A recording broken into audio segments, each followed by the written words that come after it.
100 rated chess. But you degaff. Ignore any enemy pieces or pawns on the DGA and F files. Okay, I don't know what degaff is, but of course I don't even care. Let's go. We get a 111 from the US. Okay, so a quick guide: these are the degaff files, which means I have to ignore any enemy materials on these files. D4. I mean, since there are the D and F files the E pawn cannot even capture, I pushed the D pawn instead. D5. E4. My E pawn is not attacking his D pawn, this is just a normal pawn push, I am absolutely completely ignoring his D pawn. Knight F6.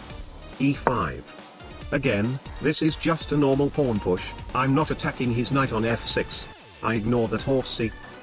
Knight E4. Aha. F3 attacking the knight. Knight G5. I cannot take that knight because I ignore it. H4. Knight E6. G4.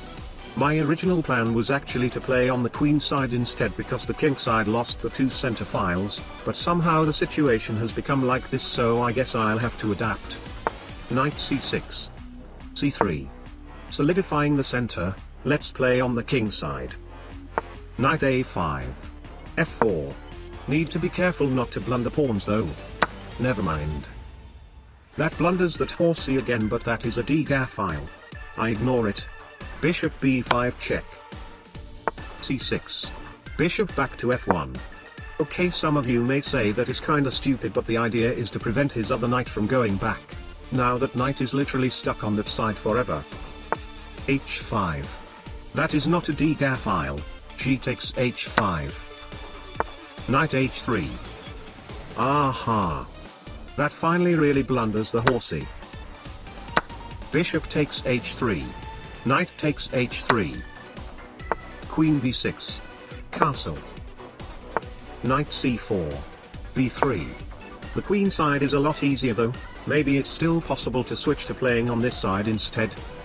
F6. That blunders the second horsey. F takes C5. C5. Queen B5. Queen F3. The F7 square is empty, I only have to ignore the materials, not the squares. Queen C4. Let's attack the queen first. E4 counter attack. Queen F2 counter attack. King D7. Knight takes C4. B5. I'll sack the knight. Well, I mean, you can also say that I ignored his D pawn. A takes B6. Knight takes B6. This is just a normal move with a capture. I'm not attacking his rook nor his king. I mean, there was a strange sound effect there, but that has nothing to do with me. King C7. Rook B1. Rook K3. Bishop F4 check. King B7. Okay, wait. I have to checkmate his king right now on this file and not let him land on the A file, which then I have to ignore him. Queen E8. Rook takes C3. Queen A8. Checkmate. Mission accomplished.